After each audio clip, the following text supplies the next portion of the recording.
Bonjour, bienvenue sur cette nouvelle vidéo qui est le dernier volet de l'analyse systémique où là on va s'occuper un petit peu des systèmes complexes. On a vu des systèmes jusqu'à présent qui étaient relativement simples. Ici on va partir sur des systèmes qui sont un peu plus évolués on va dire et donc difficiles à analyser. Alors reprenons un petit peu les différents éléments. Et donc le système complexe, donc il y a dépendance de nombreux sous-systèmes. On a vu dans la vidéo juste avant celle-ci, qui concernait notamment les systèmes asservis et les systèmes secondaires. Donc je rappelle simplement que le système secondaire est un système qui influence le système principal, mais qui n'en est pas complètement dépendant, donc il peut exister sans le système principal qu'on est en train d'analyser.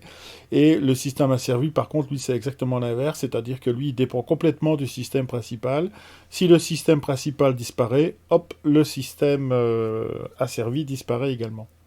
Donc c'est pour ça qu'ici, on va reparler un petit peu de sous-systèmes qui correspondent un petit peu à ces deux principes qu'on vient d'évoquer. Et on va parler également de l'effet domino, donc qui est une espèce d'effet inverse à l'analyse qu'on va pouvoir observer. Donc si je reprends un système principal, donc système que j'ai appelé ici système numéro 1, eh bien je vais m'apercevoir qu'il va dépendre de systèmes différents, supplémentaires, qu'on avait déjà évoqué dans l'analyse précédente. Donc j'ai repris donc le système numéro 1, c'est ce qu'on avait vu avec le port de chaussures, hein. C'est exactement le même exemple. Donc ici, on va avoir par exemple donc, la qualité des chaussures, donc qui est un sous-système, qui va dépendre du service achat, qui lui-même va dépendre des conditions de travail. Donc en fait, ils vont interagir, mais pas forcément sur le même plan et sur les mêmes caractéristiques. Alors, on peut dire que les conditions de travail, par exemple, et la qualité des chaussures définissent les caractéristiques, ou vont définir plus exactement les caractéristiques des chaussures dont devra se servir le service achat. Voilà un exemple de ce que peut révéler les différents liens entre les différents sous-services. Maintenant, on voit que j'ai aussi des effets rétroactifs, c'est-à-dire le service achat va aussi influencer la qualité de chaussures, la qualité de chaussures va aussi influencer le système principal.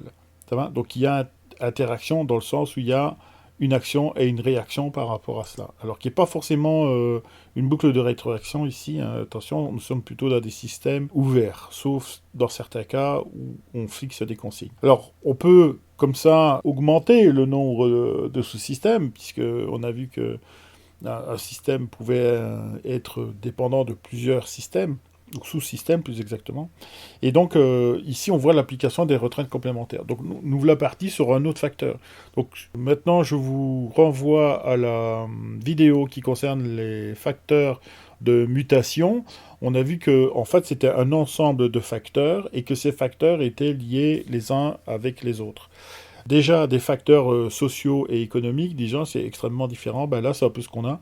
La qualité des chaussures, ce sont des objets. Et là, règlement intérieur, qui, a priori, n'ont rien à voir, mais qui influencent le système principal. Alors, la CRAM, aujourd'hui, c'est la CARSAT, évidemment. Et le règlement intérieur qui va faire pression sur le chef d'équipe, parce qu'on avait vu qu'il faisait partie du système évaluateur, et dans l'exemple de la vidéo précédente. Voilà. Et donc, petit à petit, comme ça, on s'aperçoit que de plus en plus, le système va se complexifier et on va s'apercevoir qu'il dépend d'éléments extrêmement nombreux et qui interagissent les uns sur les autres, et ce qui donne une impression de complexité absolument incroyable. Incroyable dans le sens où on se demande si on pourra régir tout ça. Alors ici, j'insiste sur le fait que on n'a représenté qu'une partie du système entre en jeu, puisque on pourrait multiplier à l'envi tous les sous-systèmes qui peuvent intervenir sur le système de port de chaussures. Alors, maintenant, vu cette complexité, qu'est-ce qu'on va faire? Eh bien, la solution, c'est de trouver un moyen de modéliser un petit peu tout ça, de réduire un petit peu tout ça. Donc le principe de la modélisation, c'est d'essayer de capter la réalité. Donc ici, j'ai représenté une forme qui n'en a pas en fait, c'est une forme informe on va dire, enfin un schéma qui représente une forme qui n'en a pas. Et donc ça c'est la réalité, donc ça bouge constamment, là j'ai pas fait une animation, mais bon, la réalité ça bouge constamment, et je voudrais trouver un modèle. Donc le modèle c'est quoi? C'est mon carré bleu là, qui va essayer lui d'aller chercher le maximum de la superficie dans l'exemple que j'ai pris, donc sous forme de schéma. Donc il va essayer de coller au mieux à ce qui se passe dans la réalité. Mais on voit que, bon, bah, il peut pas tout inscrire dedans. Ça va, donc c'est assez compliqué, quoi.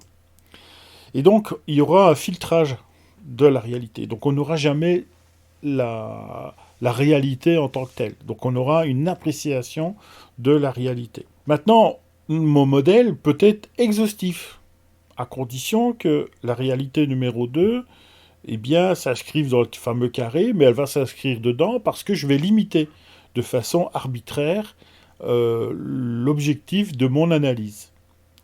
Maintenant, si je prends une troisième réalité, d'accord, et je veux l'analyser avec le même modèle, ben, on voit que les ajustements sont encore différents. Donc j'ai pratiquement toute une partie. Par contre, la partie gauche ici, ben, je ne pourrais pas la cadrer tout simplement.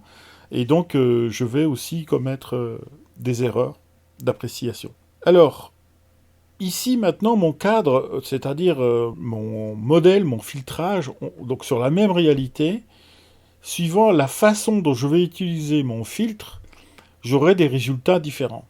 Donc c'est pour ça que je serai obligé de multiplier en fait les essais pour essayer de fixer la mire, si je puis dire, par rapport à notre réalité sur quelque chose qu'on peut considérer comme acceptable. Donc souvenez-vous, sur les boucles de rétroaction, on avait parlé de consignes, de bornes supérieures, de bornes inférieures et d'intervalles de tolérance.